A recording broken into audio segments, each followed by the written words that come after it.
நானும் தெரிஞ்ச இதில் என் மேலே விமர்சனம் வந்து அதிகமாக இருந்துச்சு. ஊருக்குள்ளேயும் கூட ஜெயிலில் அடைச்சிருந்தோம். நாங்கள் புதுக்கோட்டை மாஸ்டர் பள்ளி அப்படின்னு ஒரு சிறைச்சாலை இருக்குது. இந்த எங்களுக்கு பெயில் கிடைக்காம ஒரு நாளாக கஷ்டப்பட்டாங்க தான் இருந்தோம்.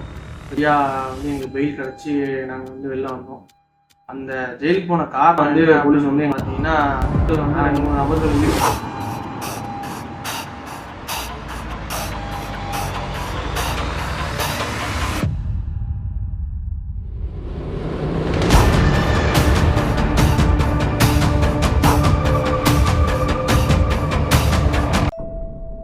நானும் விக்ரம்.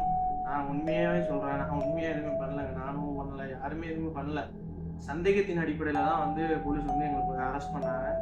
அதை விசாரணை பண்ணாங்க. விசாரணை பண்ணும்போது ஒரு 2-3 சம்பவம் வந்து 2-3 செயல்கள் வந்து 2-3 நபர்கள் ஈடுபட்டதுனால அந்த பிடிச்ச எல்லா நபர் மேலேயும் ஒரு வார்னிங்காக ஒரு புட்டப் கேஸ் போட்டு எங்களை வந்து இது பண்ணதுக்கு ரொம்ப நன்றி. போலீஸார் வந்து எங்களுக்கு ஒரு சான்ஸ் கொடுத்தாங்க. அதனால் நானும் திரும்பி வாழ்ந்துகிட்டு இருக்கேன். கண்டிப்பாக தவறு, அதனால் அந்த தவறு பண்ணியிருப்போமான்னு போலீஸ் வந்து சந்தேகப்பட்டாங்க. ஒரு தவறு, ஒரு பெரிய தவறு. அது அந்த தவறை வந்து எங்கள் மேலே வந்து சந்தேகப்பட்டாங்க.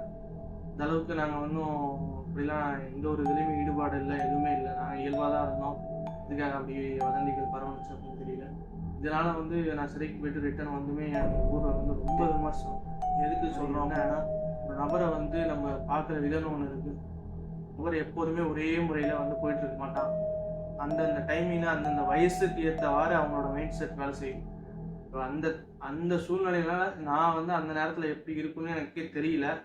அதனால நான் ஏதோ தேடாபடமாக கொஞ்சம் அப்படி இப்படி இருந்துட்டேன். நான் அதை நினச்சி இப்போ ரொம்ப நான் ஃபீல் பண்ணுறேன்.